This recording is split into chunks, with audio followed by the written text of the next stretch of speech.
Suscríbete a Venganza Perfecta. Nos encantaría saber desde qué parte del mundo nos acompañas. Cuéntanos en los comentarios. Ahora, sumerjámonos en la historia de hoy. Luis Guzmán notó que algo andaba mal un martes por la mañana cuando su hija Emilia rechazó su cereal. No con palabras. No las había usado en 17 días, sino con un lento y deliberado movimiento de cabeza que le oprimió el pecho. Sus ojos, antes brillantes y llenos de picardía, se habían convertido en cosas huecas que seguían el movimiento sin ver realmente. Se había casado con Julia de la Torre hacía 6 años, poco después de que naciera Emilia. En aquel entonces, Luis llevaba 2 años limpio, trabajando como consultor para una empresa de seguridad, con su pasado enterrado bajo capas de credenciales falsas y una historia de vida cuidadosamente construida. Julia había sido maestra de jardín de niños, cálida y atenta, o eso había pensado él. Su madre, Dolores, parecía la típica abuela sobreprotectora, siempre apareciendo sin avisar, siempre ofreciendo consejos no solicitados sobre la crianza de los hijos. El silencio había comenzado hacía 3 semanas, el día después de que el hermano menor de Julia, David Santana, se mudara a su sótano. David era un caso, desempleado, enojado con el mundo, con esa clase de sonrisa arrogante que hacía que los dedos de Luis ansiaran soluciones que se había prometido no volver a usar jamás. Julia había insistido. La familia ayuda a la familia, había dicho. Luis había llevado a Emilia a 3 médicos diferentes. La doctora Patricia Chan en el Hospital Infantil de México le había hecho todas las pruebas imaginables. Análisis de sangre, exámenes neurológicos, pruebas de audición, evaluaciones psicológicas, nada. Físicamente, Emilia estaba perfecta. Psicológicamente, los médicos hablaban en términos cuidadosos sobre mutismo selectivo, respuestas a traumas, trastornos de adaptación. ¿Ha cambiado algo en casa?, preguntó la doctora Chan durante la última visita. Luis había mirado a Emilia, que le apretaba la mano con más fuerza. Mi cuñado se mudó hace poco. A veces, los cambios en la dinámica del hogar pueden desencadenar respuestas de estrés en los niños, había dicho la doctora Chan, pero sus ojos contenían una pregunta que Luis aún no podía responder. La casa se sentía diferente ahora. Luis trabajaba desde casa 3 días a la semana, manejando informes de evaluación de riesgos para clientes corporativos. Trabajo legítimo, trabajo aburrido, del tipo que lo mantenía lejos del hombre que solía ser. Pero notaba cosas. La forma en que las llamadas telefónicas de Julia con su madre se cortaban cuando él entraba en una habitación. Como David le sonreía con desdén a Emilia cuando pensaba que Luis no estaba mirando. La puerta cerrada del baño de visitas donde Dolores se llevaba a Emilia para tener tiempo de calidad de abuela. El día 18 de silencio, Luis había forzado la cerradura del baño después de que Dolores se fuera. No encontró nada, excepto un leve olor a humo de cigarro, lo cual era extraño porque Dolores afirmaba haberlo dejado hacía años. En la basura, enterrado bajo pañuelos de papel, un solo cigarro, pero con el tono de lápiz labial de Dolores en el filtro. Esa noche, Luis se sentó en la habitación de Emilia mucho después de que ella se durmiera. Su hija, de apenas 7 años, gemía en sueños. Él había construido esta vida para escapar de la violencia, para ser el padre que nunca tuvo. En algún lugar de su pasado, enterrado en una bodega a 3 estados de distancia, había 6 teléfonos con números imposibles de rastrear, pasaportes con diferentes nombres y documentación suficiente para demostrar que había muerto hacía 12 años. Luis Guzmán había nacido como Federico Pérez en Tijuana, hijo de un matón de bajo nivel para la familia Cárdenas. Aprendió pronto que la violencia era una moneda de cambio, que la lealtad se compraba y que la palanca adecuada podía derribar imperios. A los 25, era el principal solucionador de la familia, no un soldado, sino algo más valioso. Hacía desaparecer los problemas sin balas. Destruía mentiras con papeleo, fabricaba pruebas, explotaba debilidades. Se había vuelto tan bueno que otras familias lo pedían prestado, tan bueno que cuando quiso salirse, lo dejaron ir porque los muertos no pueden traicionar secretos. Había conocido a Julia en un café en Querétaro, a 1000 millas de su antigua vida. Ella parecía perfecta, sin complicaciones, amable, normal, todo lo que él no era. Le propuso matrimonio después de 6 meses, desesperado por la redención a través de la normalidad. Ahora, viendo a su hija dormir inquieta, Luis se preguntaba si había estado huyendo de sí mismo con tanta fuerza que no había visto lo que tenía justo enfrente. El gran descubrimiento llegó el día 21. Luis había fingido irse a una reunión con un cliente, pero en su lugar, estacionó a 3 cuadras y regresó por el patio del vecino. Entró por la ventana del sótano, un fallo de seguridad que intencionadamente nunca había arreglado, y se colocó en el espacio de acceso sobre el piso principal, donde viejas rejillas de ventilación ofrecían líneas de visión a todas las habitaciones. Esperó durante 2 horas antes de que llegara Dolores. ¿Dónde está ese inútil de tu marido? La voz de Dolores llegó desde la cocina. Reunión con un cliente en la Ciudad de México. No volverá hasta mañana. El tono de Julia era ligero, conspirador. Bien. La niña necesita disciplina adecuada. Has sido demasiado blanda con ella. A través de la rejilla, Luis observó a Julia levantar a Emilia y sentarla en la encimera de la cocina. El rostro de su hija estaba inexpresivo, resignado. David salió del sótano, sosteniendo algo que Luis no podía ver bien. Estaba contestando de nuevo esta mañana, dijo Julia, preguntando por su papi. Pequeña mocosa malcriada, murmuró Dolores. Sacó un paquete de cigarros de su bolso. Encendió uno. Ya sabes lo que discutimos. La sangre de Luis se heló cuando Dolores se acercó a Emilia con el cigarro encendido. Su hija no se inmutó, no gritó, solo cerró los ojos y apretó los dientes. Esto es por tu propio bien, dijo Julia, sosteniendo firmemente el brazo de Emilia. Los niños necesitan aprender a respetar. El cigarro tocó las costillas de Emilia. Luis se mordió el puño para no gritar, se obligó a mirar, a documentar, a recordar cada detalle. La mandíbula de Emilia temblaba, pero no emitió ningún sonido. David se rió desde la puerta. 14 ahora, dijo Dolores, examinando su trabajo. Un número par. Así está mejor. Bajaron a Emilia.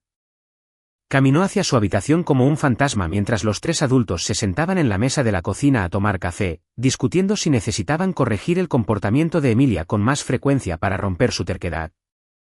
Luis esperó hasta que se fueron.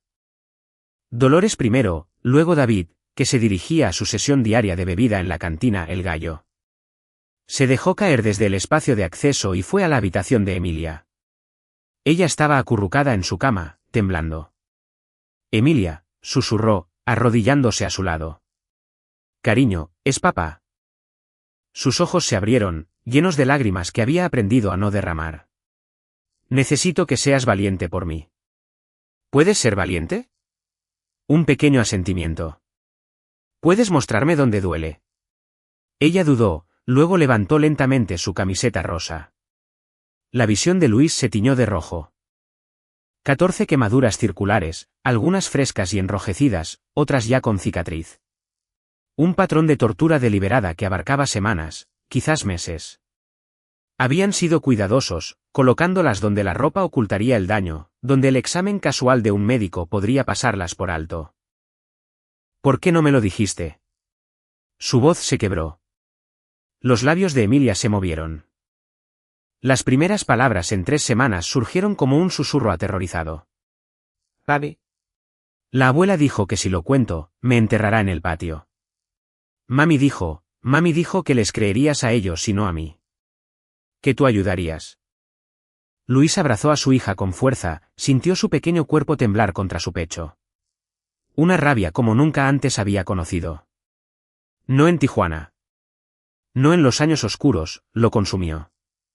Pero debajo de la rabia había claridad. Una claridad perfecta y cristalina. Escúchame con mucha atención, dijo suavemente. Siempre te creeré. Siempre te protegeré. Y nadie volverá a hacerte daño. ¿Entiendes? Otro asentimiento contra su hombro. Necesito que confíes en mí unos días más. ¿Puedes hacer eso? ¿Harás que se vayan? Luis pensó en el hombre que solía ser, en las habilidades que había enterrado, en las conexiones que nunca se rompieron del todo. Sí, cariño. Voy a hacer que se vayan. Después de que Emilia cayera en un sueño agotado, Luis fue a su oficina y cerró la puerta con llave. Detrás de un panel falso en su escritorio, recuperó un teléfono de prepago que había guardado durante una década, prometiéndose que nunca lo usaría. Marcó un número que había memorizado pero nunca olvidado. Servicios de medianoche. Una voz de mujer respondió. Código de verificación Omega 77 Eco Romeo. Pérez, Federico. Una pausa. Ese nombre fue retirado. Lo estoy reactivando por 24 horas. Necesito un informe completo, 3 objetivos, una ubicación, antecedentes completos de todos en su círculo. También necesito un médico forense de confianza, un fotógrafo discreto y un paquete de mensajería entregado en mi ubicación por la mañana. Esto costará. Cárgalo a la cuenta de los Cárdenas, código de autorización, Víctor Tango 9. Todavía me deben. Otra pausa, esta vez más larga. Confirmado. La cuenta sigue activa y con un crédito sustancial. Envía los detalles de los objetivos. Luis tecleó nombres, direcciones, todo lo que tenía sobre Julia, Dolores y David. Luego hizo una segunda llamada, esta vez a un abogado al que una vez ayudó a adquirir un conjunto muy específico de documentos que habían hecho desaparecer un juicio muy específico. Mateo Cruz, la voz respondió con cansancio. Soy Pérez. Por Dios, se supone que estás muerto. Lo sé. Necesito un favor. Del tipo que no puedes rechazar. Ya no hago ese tipo de trabajo. Ahora sí. Necesito que redactes papeles de divorcio, papeles de custodia, órdenes de alejamiento, todo listo para presentarse mañana al final del día. También necesito que se prepare la documentación para el DIF. Y necesito que tengas un equipo listo para documentar pruebas. ¿Pruebas de qué? Abuso infantil, tortura contra mi hija. La línea quedó en silencio. Mateo Cruz tenía 3 hijas. Envíame todo, dijo Mateo finalmente. Esto va por la casa. Luis trabajó toda la noche. El mensajero llegó a las 4 de la mañana con un paquete que contenía objetos que pensó que nunca volvería a tocar. Cámaras especializadas, equipo de audio, kits de recolección de huellas dactilares y una pequeña pistola que guardó inmediatamente bajo llave. No la necesitaría. La violencia era la solución de los aficionados. Luis Guzmán destruía vidas con precisión. Cuando Julia se despertó esa mañana, Luis estaba preparando el desayuno, actuando como si nada hubiera cambiado. «Has vuelto pronto», dijo ella, mirándolo con sospecha. La reunión se canceló. Pensé en pasar el día con mis chicas. Emilia tiene planes con mi madre hoy.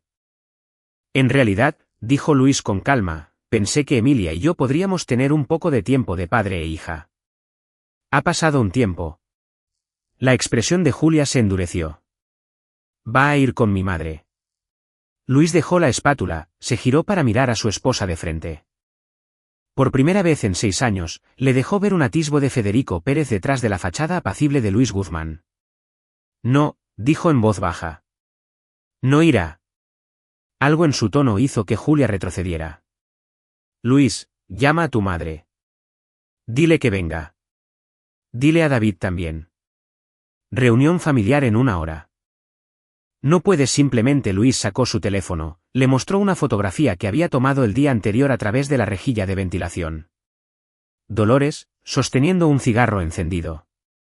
Emilia, con el rostro contraído en una agonía silenciosa. Julia sosteniendo el brazo de su hija. El color desapareció del rostro de Julia. ¿De dónde sacaste?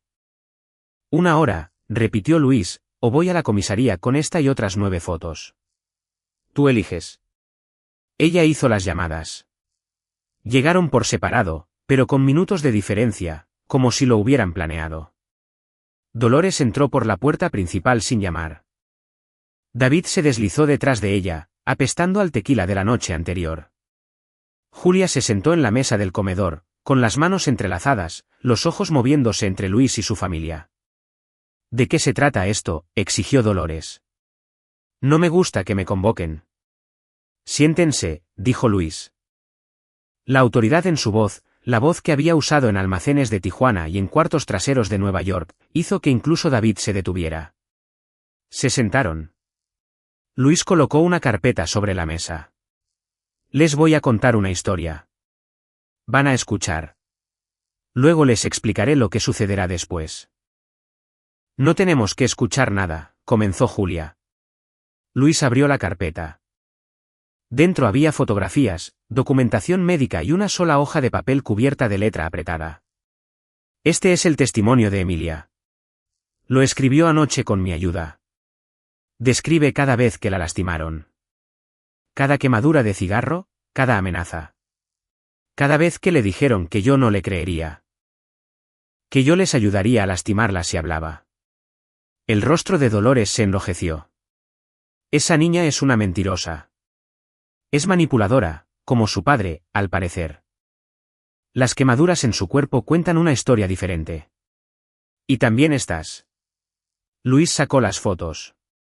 Calidad de escena del crimen, debidamente iluminadas, con fecha y hora, mostrando cada marca en el pequeño cuerpo de Emilia. David se reclinó, tratando de parecer despreocupado. ¿Y qué? ¿Vas a ir con la policía? La niña probablemente se lastimó para llamar la atención. Esa es la opción 1. Luis asintió. Voy a la policía. Julia va a la cárcel por abuso infantil agravado. Dolores, tú te enfrentas a asalto agravado a un menor y poner en peligro a un niño. David, tú eres cómplice como mínimo, posiblemente más, dependiendo de qué más encuentre. Todos ustedes serían registrados como delincuentes. Sus vidas, terminadas. No lo harías, dijo Julia. El escándalo le haría daño a Emilia. A Emilia ya le han hecho suficiente daño y sobreviviría al escándalo. Tú no lo harías. Pero aquí está la cosa. No quiero hacer pasar a Emilia por un juicio. No quiero que tenga que testificar, revivir esto, convertirse en un número de caso en el sistema. Dolores sonrió con desdén. Entonces, ¿qué quieres? ¿Dinero? ¿Crees que puedes chantajearnos? Luis sonrió. No era una expresión agradable. No, Dolores. Les voy a dar a todos una opción. La opción 1, como dije, es la policía. La opción 2 es diferente. Sacó 3 sobres de la carpeta. Dentro de cada sobre hay documentos. Julia, el tuyo contiene los papeles de divorcio que presentaré mañana.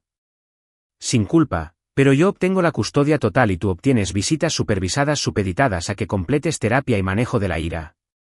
Aceptas estos términos, firmas, y mañana te mudas. Te daré la casa en Puebla que está solo a mi nombre, un pago único de 1 millón de pesos, y desapareces de la vida de Emilia y de la mía, excepto por las visitas supervisadas ordenadas por el tribunal. Si te resistes, presentaré cargos criminales. Julia miró el sobre como si pudiera morderla. David, continuó Luis, tu sobre contiene un boleto de autobús de ida a Monterrey, 100.000 pesos en efectivo y una carta de recomendación para un trabajo en un almacén propiedad de un asociado mío. Tomas el dinero, tomas el trabajo y nunca vuelves a contactar a nadie de esta familia. Si te niegas. Envío un conjunto diferente de fotos a la policía de Querétaro, fotos tuyas comprando cocaína a Tomás Montero fuera de la cantina, El Gallo, el miércoles pasado. Eso es una violación de la libertad condicional, ¿no es así? De 3 a 5 años. El rostro de David se puso blanco. ¿Cómo diablos? Dolores, dijo Luis, volviéndose hacia su suegra. Tu sobre es especial. Lo deslizó sobre la mesa. Dolores lo abrió con manos temblorosas, sacó una sola fotografía. Su rostro pasó de rojo a ceniciento en segundos. Esa eres tú, en 1987, fuera de una clínica en Cancún. Los registros médicos adjuntos muestran que diste a una niña en adopción. Ahora se llama Clara Luz. Lleva 15 años tratando de encontrarte. La boca de Dolores se abrió y cerró sin emitir sonido. Aquí está tu elección, dijo Luis en voz baja. Firmas una confesión admitiendo haber abusado de Emilia. La mantendré sellada. Te mudas a Cancún. Tengo un apartamento arreglado, 6 meses pagados, y conoces a tu hija. Es trabajadora social, irónicamente. Buena persona. Probablemente te perdonará por haberla abandonado. Pero si alguna vez contactas a Emilia, Julia o a mí de nuevo, Entregaré la confesión a la policía y le diré a Clara exactamente qué clase de monstruo es su madre biológica. O la opción 2, lo publico todo ahora. Vas a la cárcel y Clara se entera de que su madre es una abusadora de niños que fue a la cárcel. Esto es una locura, susurró Dolores. No puedes. Sí, puedo. Y ya lo he hecho. Y si alguno de ustedes piensa que estoy mintiendo, quiero que piensen con mucho cuidado en cómo obtuve toda esta información en menos de 12 horas. Piensen en los recursos que eso requiere, las conexiones. Luego pregúntense, ¿quién es realmente Luis Guzmán? La pregunta quedó flotando en el aire. Julia estaba llorando ahora, lágrimas silenciosas corrían por su rostro. David parecía que podría salir corriendo. Dolores parecía haber envejecido 10 años en 10 minutos. Tienen hasta las 6 de la tarde de hoy para decidir, dijo Luis. Firmen los papeles, acepten mis términos, o haré una llamada telefónica y todo esto se volverá muy público y muy legal. Emilia y yo vamos a pasar el día en el acuario. Cuando regresemos, quiero que se hayan ido, de una forma u otra. Se levantó, recogió las carpetas y caminó hacia la habitación de Emilia. Su hija ya estaba vestida, con una pequeña mochila en los hombros. Ya terminó, papi, susurró. Todavía no, cariño, pero pronto. Mientras salían por la puerta principal, Luis escuchó la voz de Julia elevarse en pánico. La réplica aguda de Dolores. La maldición enojada de David. Había preparado el tablero perfectamente. Ahora solo tenía que esperar. El acuario era el lugar favorito de Emilia. Luis le compró una medusa de peluche carísima en la tienda de regalos, y pasaron 3 horas viendo a los tiburones dar vueltas en el tanque gigante. Emilia no habló mucho, pero le sostuvo la mano todo el tiempo y una vez sonrió. Papi, dijo mientras se sentaban a comer helado en el área de comida. ¿De verdad se van a ir? Sí, todos ellos. Todos. ¿Y si vuelven? Luis miró a su hija. Realmente la miró. Siempre había tenido sus ojos, oscuros y observadores, pero ahora tenían una dureza que ninguna niña de 7 años debería poseer, la dureza de alguien que había aprendido que las personas que se suponía que debían amarte podían ser monstruos. Si vuelven, dijo Luis con cuidado, me aseguraré de que no puedan hacerte daño. Es una promesa. ¿Como cuando los hiciste venir a la casa hoy? Luis dudó. ¿Cuánta verdad podría manejar una niña? ¿Cuánto sabía ya? Emilia, ¿sabes a qué me dedico? Trabajas en computadoras. Evaluación de riesgos. Eso es lo que hago ahora. Pero antes de que nacieras, hacía algo diferente. Ayudaba a la gente a resolver problemas muy complicados. A veces, esos problemas eran personas malas que necesitaban desaparecer. Emilia lo consideró, lamiendo su helado pensativamente. ¿Mami y la abuela son personas malas? La pregunta fue tan directa, tan inocente, que Luis sintió que se le partía el corazón. Lo que te hicieron fue muy malo. Las personas que lastiman a los niños son malas. Pero a veces las personas malas pueden cambiar si tienen las razones correctas. ¿Crees que cambiarán? No lo sé, pero sé que no volverán a hacerte daño. Llegaron a casa a las 5:47 de la tarde. La casa estaba vacía, excepto por 3 documentos firmados en la mesa del comedor y 3 sobres. Sin abrir, su contenido aceptado. Las llaves de Julia estaban junto a sus papeles. La habitación del sótano de David estaba vacía. El sobre de Dolores tenía una nota adjunta con su letra apretada. Tú ganas. Pero Luis sabía que no había terminado. La gente como Dolores no se rinde. Se retiran, se reagrupan y regresan. Les había dado una salida, pero no los había quebrado. Todavía no. Esa noche, después de que Emilia se durmiera abrazando su medusa, Luis hizo otra llamada con el teléfono de prepago. ¿Estatus? Preguntó. Los 3 objetivos aceptaron los términos, informó la mujer de servicios de medianoche. El hermano partió en el autobús de las 7 de la tarde a Monterrey. La esposa se registró en el Hotel Hilton del centro. La madre, una pausa.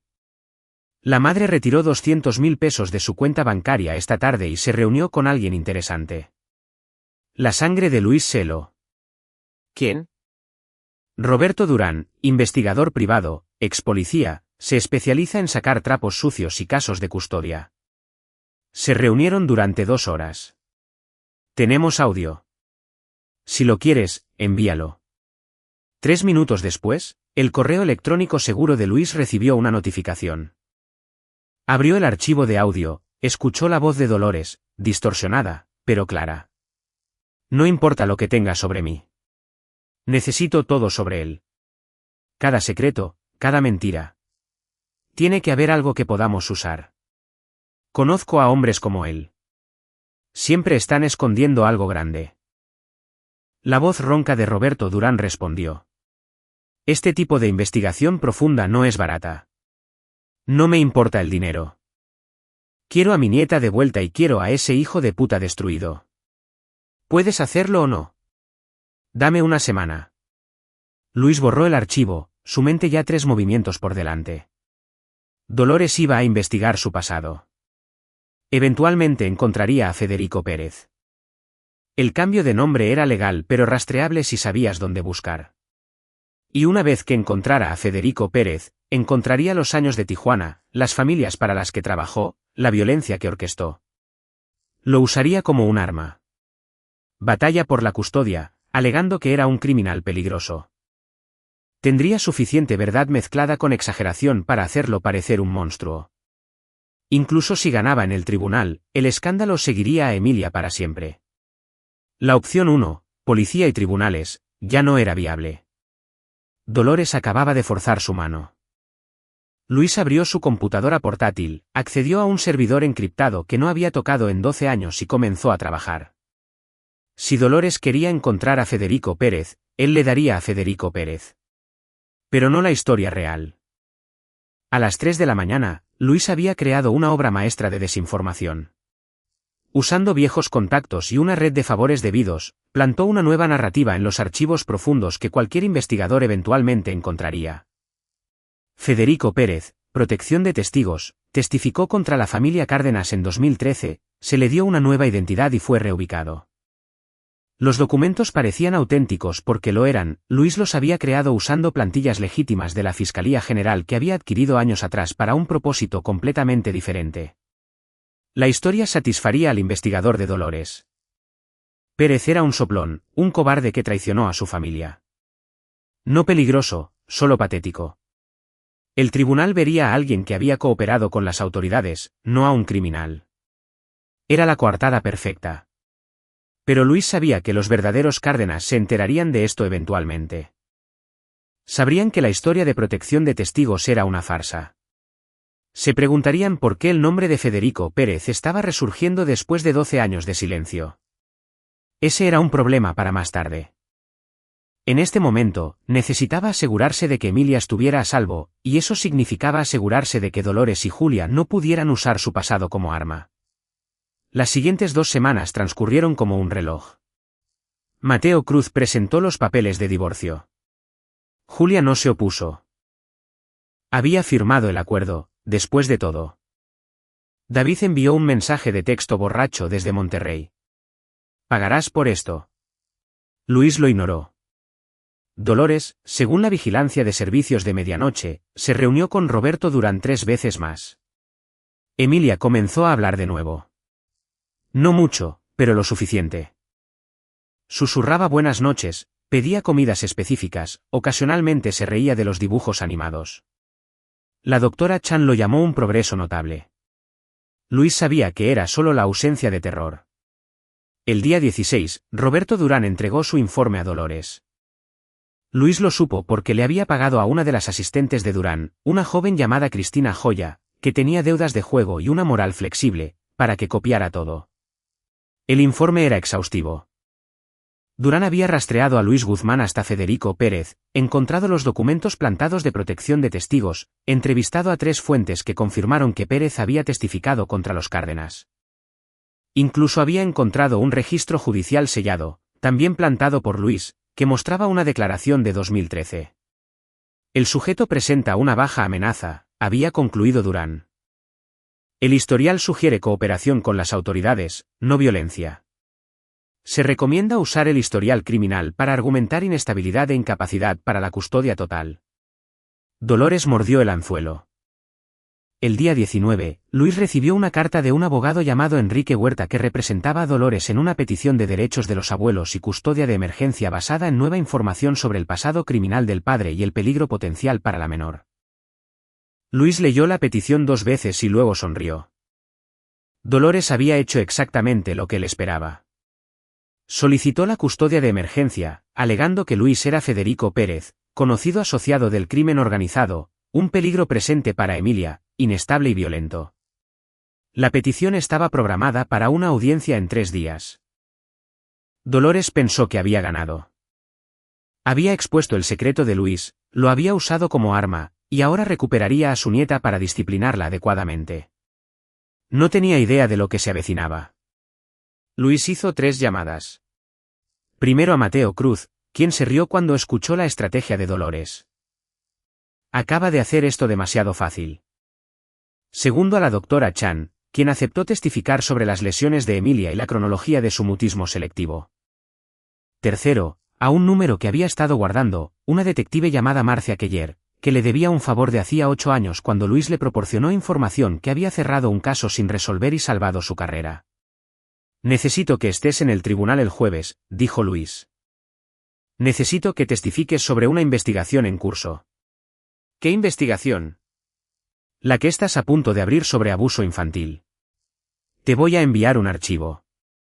Ábrelo, léelo y dime si crees que hay causa probable. Envió la documentación completa, fotos, registros médicos, el testimonio escrito de Emilia, audio de las cámaras ocultas que había instalado que habían capturado a Julia y Dolores discutiendo técnicas de disciplina. Y registros financieros que mostraban que Dolores había comprado cigarros todas las semanas a pesar de afirmar haber renunciado. Marcia Keller devolvió la llamada 20 minutos después. Por Dios, Luis. Esto es horrible. ¿Es suficiente? Es suficiente para órdenes de arresto. ¿Qué tan rápido las necesitas? El jueves por la mañana antes de la audiencia de custodia. Estás jugando un juego peligroso. Estoy protegiendo a mi hija. No hay nada peligroso en eso. El jueves por la mañana llegó frío y despejado. Las escaleras del juzgado estaban vacías, excepto por equipos de noticias. Alguien les había avisado sobre una batalla de custodia que involucraba conexiones con el crimen organizado. Luis sospechaba de Dolores, tratando de presionarlo públicamente. Dentro, la sala del Tribunal 4 estaba abarrotada. Dolores se sentó con Enrique Huerta, luciendo confiada. Julia también estaba allí, sentada por separado pero claramente alineada con su madre. David incluso había volado de regreso desde Monterrey. Probablemente le prometieron dinero para testificar contra Luis. La jueza Victoria Fierro entró, una mujer sensata de unos 50 años con reputación de ir al grano. Estamos aquí por una petición de emergencia para la modificación de la custodia y los derechos de los abuelos. Comenzó. Señor Huerta, usted presentó esto. Presente su caso. Huerta se puso de pie, con toda la indignación teatral. Su señoría, hemos descubierto información profundamente preocupante sobre el padre, Luis Guzmán, cuyo nombre real es Federico Pérez. El señor Pérez es un ex asociado de la familia criminal Cárdenas en Tijuana. Cambió su identidad, ocultó su pasado a su esposa y ha creado un ambiente inestable para su hija. Tenemos documentación que prueba sus conexiones criminales y creemos que la niña está en peligro inmediato. Presentó el informe de Durán y los documentos plantados de protección de testigos. Incluso una foto granulada de un joven Federico Pérez dándole la mano a Vicente Cárdenas de hacía 20 años. La jueza Fierro examinó los materiales. Señor Cruz, su respuesta. Mateo Cruz se levantó lentamente. Su señoría, no disputamos que Luis Guzmán fuera anteriormente Federico Pérez. Sin embargo, la caracterización de su pasado es deliberadamente engañosa. El señor Pérez cooperó con las autoridades federales, testificó contra el crimen organizado y ha vivido una vida completamente legal durante más de una década. Su pasado, aunque complicado, es irrelevante para su idoneidad como padre. ¿Irrelevante?, balbuceó Huerta. Es un criminal. Es un testigo que ayudó a procesar a criminales, corrigió Cruz. Pero lo más importante, toda esta petición es una cortina de humo. El verdadero peligro para Emilia Guzmán no es su padre. Es la propia peticionaria. Cruz sacó su propia carpeta. Su señoría, me gustaría presentar pruebas de abuso infantil sistemático perpetrado por Dolores, con la complicidad de Julia Guzmán, durante un periodo de al menos 3 meses. La sala del tribunal estalló. Huerta objetó. Dolores se levantó gritando negaciones. El mazo de la jueza Fierro sonó como un trueno. Orden. Señor Cruz, esto es muy irregular. Su señoría, tengo documentación médica, pruebas fotográficas y testimonios de testigos. También tengo a la detective Marcia Keller del Departamento de Policía de Querétaro, quien puede hablar sobre una investigación criminal en curso. La expresión de la jueza Fierro cambió de irritación a preocupación. ¿La detective Keller está aquí? Marcia Keller se levantó desde la parte de atrás de la sala, mostrando su placa. Sí, su señoría. Abrí una investigación sobre acusaciones de abuso infantil contra Dolores y Julia Guzmán hace 72 horas. Basándome en las pruebas, obtuve órdenes de arresto esta mañana. El rostro de Dolores pasó de la confianza al terror en segundos. Esto es una trampa. ¿Él orquestó esto? Señora, necesito que mantenga la calma, dijo Keller, avanzando con 2 oficiales uniformados. La jueza Fierro levantó una mano. Detective, antes de cualquier arresto en mi sala, quiero ver esa evidencia. Señor Cruz, acérquese. Cruz entregó el archivo completo. La jueza Fierro pasó 10 minutos revisándolo, su expresión se oscurecía con cada página. Cuando levantó la vista, sus ojos encontraron a Dolores con una furia fría. Señor. Estas fotografías muestran 14 quemaduras de cigarro en una niña de 7 años. El médico forense las data en un lapso de 3 meses. ¿Tiene alguna explicación para esto? Está mintiendo. Los niños mienten. Ese hombre, Dolores señaló a Luis. Está manipulando a todos. Es peligroso. Las fotografías no mienten, dijo fríamente la jueza Fierro. Tampoco lo hace la grabación de audio que estoy escuchando de usted y su hija discutiendo quemar a esta niña como castigo por contestar. Julia intentó correr hacia la puerta. Los oficiales uniformados le bloquearon el paso. Señora Guzmán, siéntese. Ordenó la jueza Fierro. Detective Keller, voy a suspender estos procedimientos. Puede ejecutar sus órdenes de arresto. Lo que sucedió a continuación se repetiría en las noticias de Querétaro durante semanas. Dolores y Julia Guzmán arrestadas en pleno tribunal por abuso infantil agravado. David Santana arrestado como cómplice por no informar y por proporcionar apoyo material. Los 3 salieron esposados mientras las cámaras destellaban. Luis se sentó en silencio durante todo el proceso. Emilia a su lado, su hija vio a su madre y a su abuela ser arrestadas con una expresión que le rompió el corazón a Luis. No de satisfacción, sino de tristeza, el complicado duelo de una niña que había amado a personas que la habían lastimado. La jueza Fierro desalojó la sala de todos excepto de Luis, Emilia, Cruz y ella misma. Señor Guzmán, dijo en voz baja. O debería llamarlo señor Pérez. Luis está bien, su señoría. No sé qué hizo para que esto sucediera, y francamente, no quiero saberlo, pero le concedo la custodia total. Los derechos de Julia Guzmán quedan suspendidos, a la espera del resultado de los procedimientos penales. Dolores no tiene ningún derecho de contacto. David Santana tiene prohibido cualquier interacción con un menor de edad. Gracias, su señoría. No me agradezca. Proteja a esa niña. ¿Y Luis? Lo miró con ojos que veían demasiado. Lo que sea que fuera, lo que sea que hiciera en su pasado, úselo para ser el padre que ella merece. ¿Entendido? Sí, su señoría. El juicio duró 3 semanas. Julia se declaró culpable de abuso infantil agravado y recibió 8 años con posibilidad de libertad condicional después de 4. David recibió 2 años por cargos de complicidad. Dolores, que se negó a declararse culpable e insistió en que todo era una conspiración orquestada por Luis, fue a juicio y recibió 12 años. Los medios de comunicación se dieron un festín con el caso de las quemaduras de cigarro. Intentaron investigar el pasado de Luis, pero la historia de protección de testigos se mantuvo. Algunos reporteros encontraron fuentes que afirmaban que Federico Pérez había sido un matón de la mafia. Pero esas historias murieron rápidamente. Silenciadas. Luis sospechaba que por gente en Tijuana que prefería que los viejos tiempos permanecieran enterrados. Clara Luz, la hija que Dolores había dado en adopción, apareció en la puerta de Luis 6 semanas después del juicio. Tenía 34 años, era seria y estaba devastada por lo que había aprendido sobre su madre biológica. No sé por qué estoy aquí, dijo Clara tomando un café. Solo necesitaba ver a Emilia, saber que está bien. Está viendo a una terapeuta 2 veces por semana. Ha vuelto a la escuela. A veces sonríe. ¿Puedo conocerla? Luis lo consideró. Emilia necesitaba influencias femeninas positivas. Clara parecía genuina. Quizás, poco a poco. Déjame hablar primero con su terapeuta. Clara se convirtió en una presencia habitual en sus vidas, no en una madre sustituta.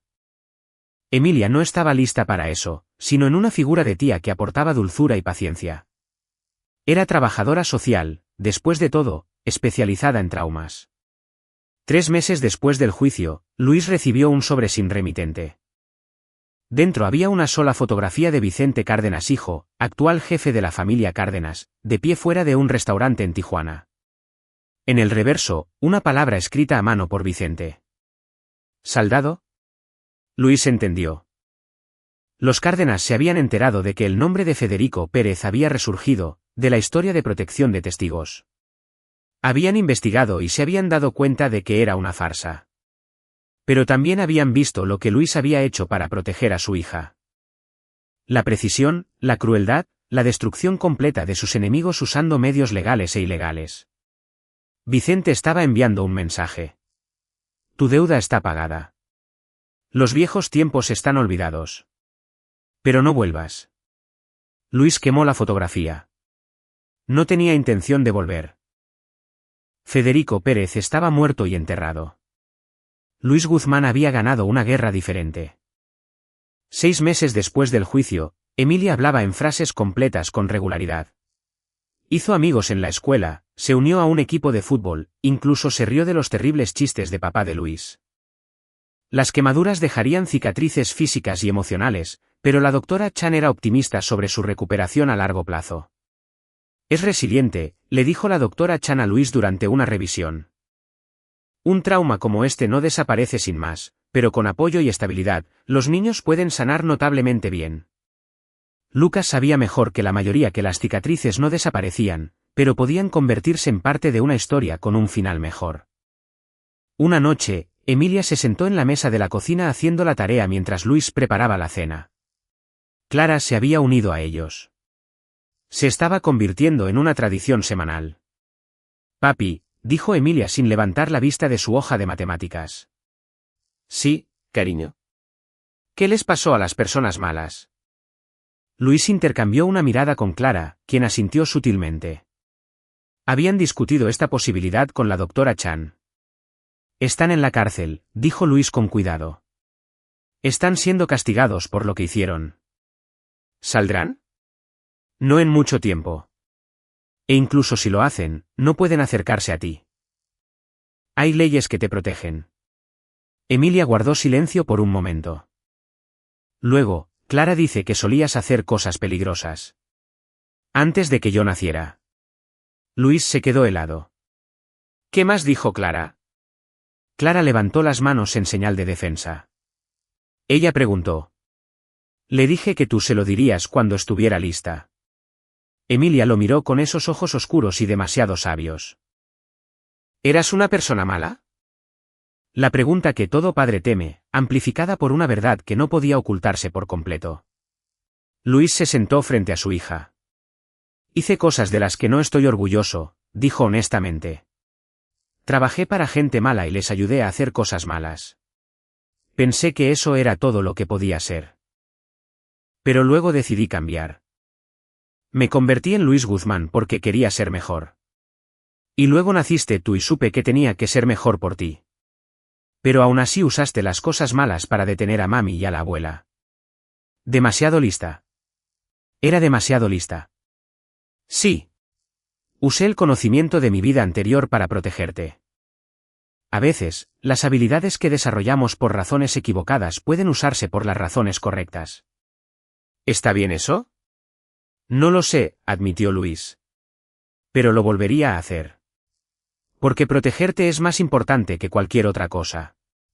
Emilia lo consideró, luego volvió a su tarea de matemáticas. Está bien. Así de simple. Está bien. La aceptación de una niña que había visto la oscuridad y había decidido que la luz de su padre, por complicada que fuera, era suficiente.